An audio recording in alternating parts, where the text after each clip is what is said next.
night off to a good start. It was close, but the Leafs were victorious, taking the season opener in a shootout. So excited! Insane. I never experienced such a thing in my life. We'll bring you to Scotiabank Arena for the big win and look at what the team has in store this season. Plus, a political apology. An NDP MPP is saying sorry after a social media post about Israel and Hamas that had some calling for her resignation. And to make sure the renters have affordable homes forever. That's partly why the city is increasing the vacant home tax. The other goal, to help dig Toronto out of a deficit. Good evening and thanks for joining us. Hockey fans were on the edge of their seats tonight. It was back and forth nearly all game, but in the end, Toronto took opening night at home against Montreal in a shootout. Adam Kahn joins us live from Scotiabank Arena where the game wrapped up not long ago. Adam, what a way to start the season. You've been talking to fans. They're obviously so excited tonight. Yes, Angelina, they were so excited. All you could hear was Austin Matthews and how he had a hat trick and his 300th goal. And you know what? Leafs fans are forever optimistic. This is something that they've been looking forward to since their disappointing loss in the playoff run last year. And there's a lot of new faces on the new team, so they have a lot to look forward to. Let's go! Leafs fans eagerly waiting for the season opener against the Montreal Canadiens. Pretty pumped up! 65 years I've been watching them, and I'm still a fan. Oh my God, and happy belated birthday. Thank you. What do you think is going to happen tonight? Our team's going to win. I'm so excited. This will be my first Leafs game ever. We go to every opening night. I've missed 2 of them since 1985. And victory was theirs after a close game and a memorable moment. When Austin Matthews scored his 300th goal tonight. So excited! This was insane. I never experienced such a thing in my life. I know what to feel right now. Holy jeez. You're good, bro. That's just what it feels like to be a Leaf fan. We're always on the edge. You never know what's going to happen. What did you like about it? What was your favorite part? Watching the Leafs win. Now fans have even more to look forward to, especially after a frustrating playoff run last season when they were eliminated in the second round by the Florida Panthers. And just like the fans before the game, the players also appeared optimistic about the season. We want to win, and that's all we're going to think about, and that's all we're going to do day in, day out. Max Domi is one of the new faces this season. Others include Tyler Bertuzzi, Ryan Reeves, and Noah Gregor, who scored his first goal as a Leaf tonight. Signed by new GM Brad Treliving, they bring something new to the team. There is a bit of a more of an edge, more of a physicality. Those 4 guys are really going to be a definition as to just the imprint that Brad Treliving brings to this team that maybe Kyle Dubas did not. And they seem to be fitting in well. I have really liked how we've come together, how the new guys have come in, whether it's the younger guys or whether it's the experienced guys that we've added that are here and going to play their first regular season game for us tonight. I think they've all fit in really well. The personality of our team is in a good place. The Leafs are going to play Minnesota right here on Saturday, and just by the looks of it, there's a lot of Leafs fans still here, so I don't think their celebration ends anytime soon. Yeah, they might celebrate all the way until Saturday. Thanks for that, Adam. Well, Adam looked pretty comfortable out there. Let's take a wider look outside right now. That's a beautiful shot of our city. We're sitting at around 10 degrees. There could be some spots of light rain depending where you are in the city. Time for weather now with Colette Kennedy. Colette, today felt like a really nice fall day. Yeah, not a bad day, especially in those areas where you could get out of the rain showers. They were a little bit persistent north and northeast of the GTA, but for the city, popped up to 16 degrees, in fact, and a few other numbers there in the mid-teens, so seasonal or in some cases a couple of degrees above. We've got a few things to be watching, though, for tonight. Yes, still some stray showers through the overnight hours, a little bit more organized in southwestern Ontario, so just watching the track of this as it kind of tags into the province and lingers to tomorrow morning. Also, some patchy fog development. We'll be seeing that many spots across southern and eastern Ontario. So beware of that as well as you head through the overnight if you need to be on the roads, a shift worker, that sort of thing, or even early tomorrow morning as the visibility may be reduced. After much of Thursday is actually looking like a very nice day. It may take a little more time to improve in southwestern Ontario, but for Toronto, it'll be the nicest day of the week. 6 overnight tonight. Angelina, 16 for the high tomorrow. Now, we do have a storm system brewing in the U.S. When we come back, I'll talk about what kind of impact that could have on our weather this coming weekend. All right, sounds good. Thanks, Colette. Well, multiple people, including 2 children, were injured after they were hit by a car in Etobicoke tonight. It happened just before 6:30 near Lakeshore Boulevard and 13th Street. Police say 4 people were struck, 2 children, a woman and a man. The children and the woman were taken to hospital with serious injuries. The man was also taken to hospital but wasn't seriously injured. The driver of the vehicle remained at the scene. Some roads were closed while police investigated. To the Israel-Hamas conflict now, where Israeli airstrikes continue to hit Gaza today. Officials say 1,200 Israelis have died since the surprise attack by Hamas 5 days ago. They say thousands are injured, and Hamas is holding more than 150 hostages. At least 900 Palestinians are reportedly dead, and thousands more are wounded. Israeli forces are now attacking from land, sea, and air. Fighter jets have struck more than 200 targets in the Gaza neighborhood where Hamas has been launching attacks. Now, Palestinian officials say Israel has also attacked a city in the south and a refugee camp in central Gaza today. Israeli tanks are continuing to amass along the Gaza border, raising speculation about a possible ground offensive. Israeli towns were also targeted by rockets from Gaza today. Meanwhile, the humanitarian situation in Gaza is worsening as the blockade tightens on food, fuel, and medicine by Israel. And Gaza's only power station has shut down after the fuel needed to generate electricity ran out. And today, Canada's Foreign Affairs Minister announced the military should start bringing Canadians out of Israel by the end of the week. They will arrive in Tel Aviv and bring Canadians to Athens. My colleague, Pablo Rodriguez, and I have been working on the next steps from there.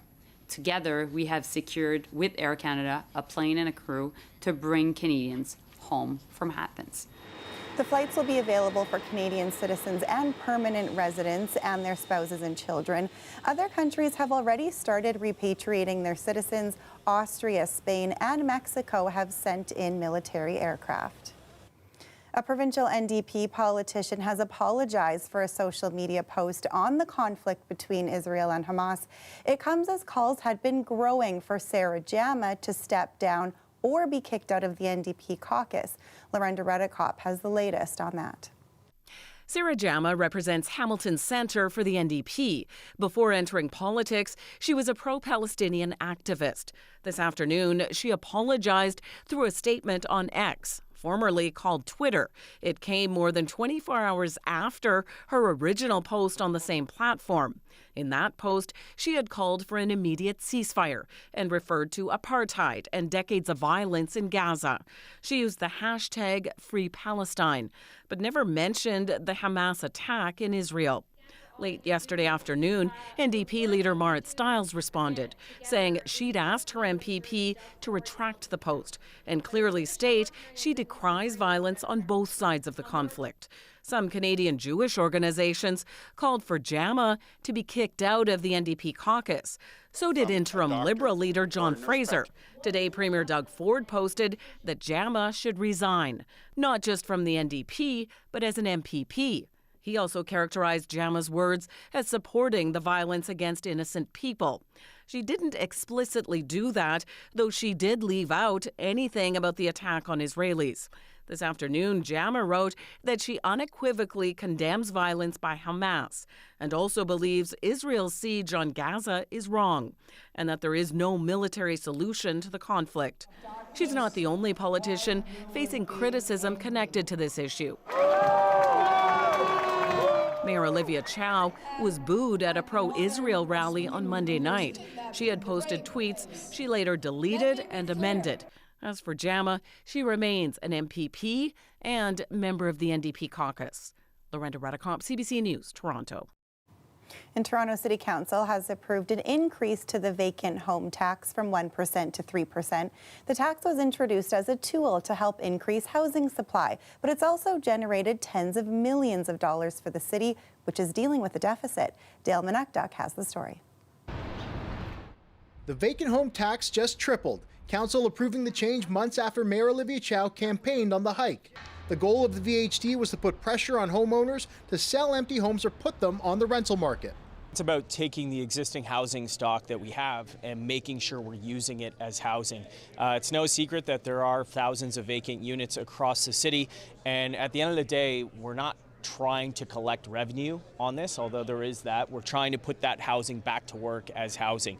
As of August 1st, just over 2,100 homes were declared vacant. The city ultimately deemed a total of over 17,000 vacant, meaning their owners had to pay the tax. To date, the city has collected $54 million through the policy, a small dent in the city's $1.5 billion budget deficit this year. The mayor wants to use that money to buy buildings for affordable housing. These might be older buildings, they're affordable buildings. We want to protect these buildings so that we could make them available for people, to make sure the renters have affordable homes forever. Anyone subject to the tax in 2024 will now pay 3% of the home's assessed market value. A home is deemed vacant if unoccupied for 6 months in a year or is not used as the owner's principal residence or by permitted occupants. We have a number in mind about what change this is going to affect. Two councillors oppose the VHT increase, a program that costs $11 million to start. Is that good use of money? A lot of people are attracted to the $50 million of revenue and perhaps the $100 million of revenue brought into the city. But the point I'm trying to make to council is, why are you doing this? Is it about the revenue or is it about the policy objective? The revenue generated from the VHT is expected to decrease year after year. There are exemptions to the tax, including if the homeowner is in long-term care, among others. The appeal process for 2023 is still open for anyone looking to dispute. Dale Manukduk, CBC News, Toronto. Welcome back. A 21-year-old woman who was hit by a car last week in Etobicoke has died. It happened near Browns Line and Jellicoe Avenue on Friday afternoon. Police say the woman was crossing the road when she was hit by a car traveling north on Browns Line. She was rushed to hospital in critical condition and died from her injuries yesterday. The driver remained on scene. Anyone with information is asked to contact police.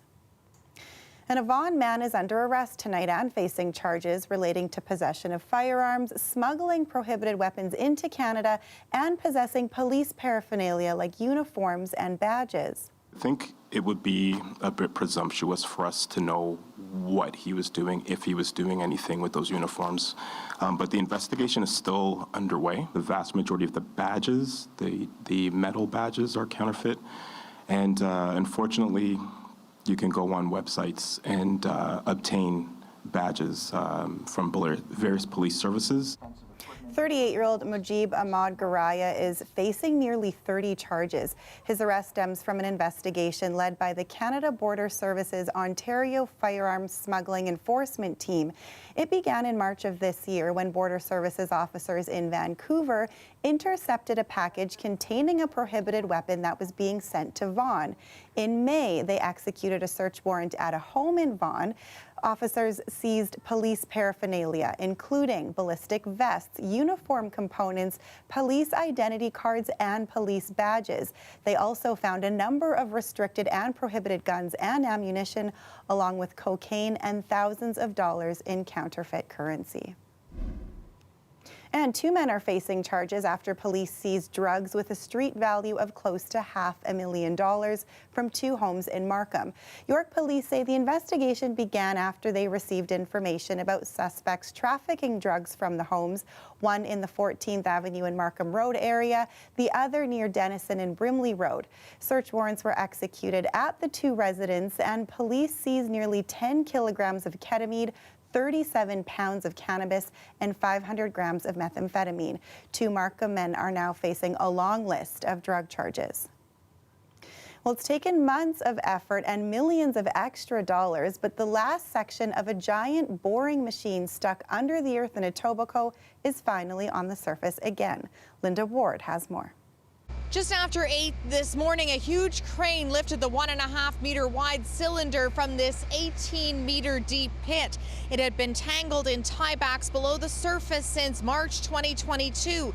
The first piece removed a few weeks ago. Today, the city's construction and engineering team removed the last of it, but first they had to stabilize the ground. In doing the ground stabilization, it encapsulated the machine and made it safe down there for workers to go. And then once they were able to get down there, they're able to break the machine out of the grout and extract it out of the tunnel and lift it to the surface. After nearly 2 years of disruption, residents here are relieved. The noise and everything has been quite hectic.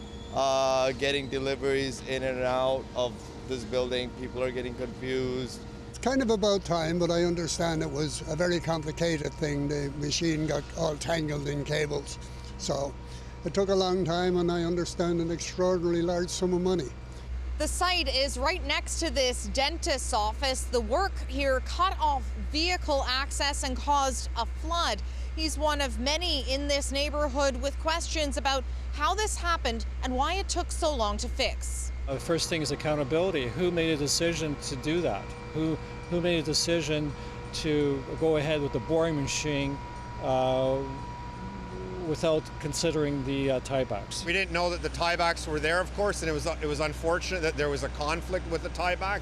But we still had to, move the project forward to, complete the work that was on our plans. That work to finish a new storm sewer for this community plagued by chronic basement flooding with 7 meters left to bore. That is expected to be complete by the end of this year. And meanwhile, the costs of the $7 million project have ballooned at last estimate to $25 million. The city says the final costs of the project are still under review, and they're looking into whether they can recoup any lost taxpayer dollars. Linda Ward, CBC News, Toronto.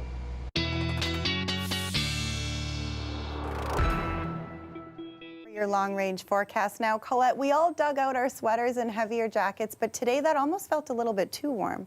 Yeah, we have had kind of a few days, where we had to get used to the drop in the temperatures compared to last week. And then today things leveled off, at least in many spots. It did. So looking forward to tomorrow and some very fair weather coming our way. Little exception, southwestern Ontario. And then as we move forward, yes, stateside, there is a pretty strong storm system developing, call it a Colorado low. And you can imagine where it really deepens and comes together. And then with that, depending on the track of this as we go towards the weekend, maybe bringing some wet, but also some windy conditions to southwestern Ontario. So we had the trough that we've been dealing with. That's the one that's been moving on. We're kind of getting out of the influence of that. The ridge, this is south of the border, but this is this deepening trough back towards the west. Now with this Colorado low, they are talking about in parts of the Rockies, 50 centimeters of snow coming their way as they move through the next couple of days. Some winds gusting around 100 kilometers an hour and even some severe weather through portions of the Midwest. But see how the jet stream kind of levels out as we get towards Friday and Saturday, but it's kind of pulling it in our direction. And so that's why I think we'll see at least the influence of some wet weather. And if it stays far enough south, the winds won't be as bad, but likely getting into some windy conditions as well as we track into at least the first half of the weekend.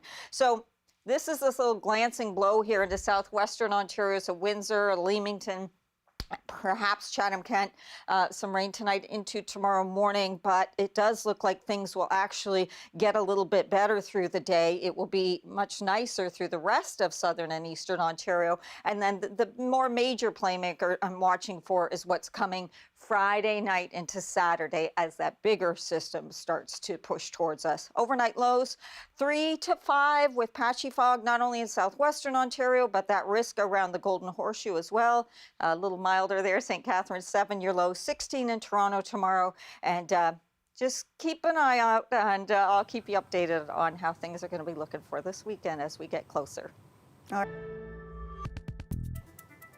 Welcome back. Raptors forward Chris Boucher was back in town ahead of the NBA season, announcing the first ever recipient of the Slim Duck Scholarship.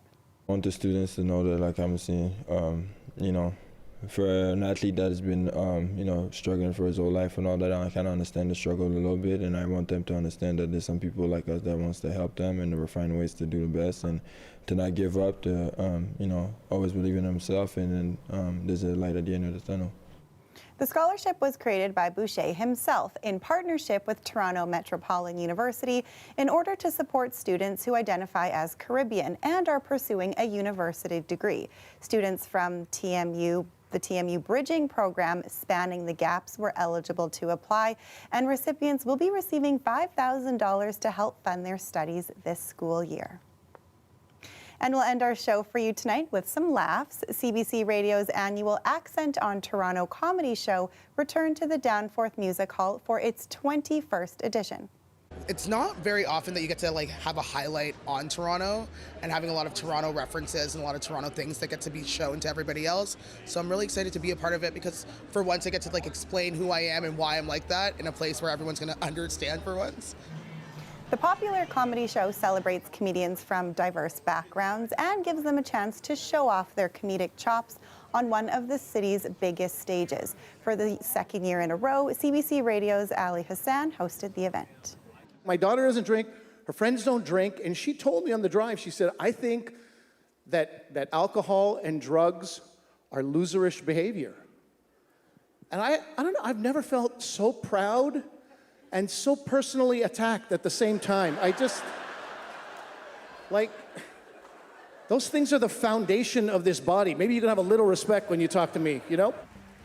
That's just a little sample of the laughs for you there tonight. Attendees were treated to the comedic stylings of Arthur Simeon, Deborah Kimmett, and several new and upcoming Toronto comedians.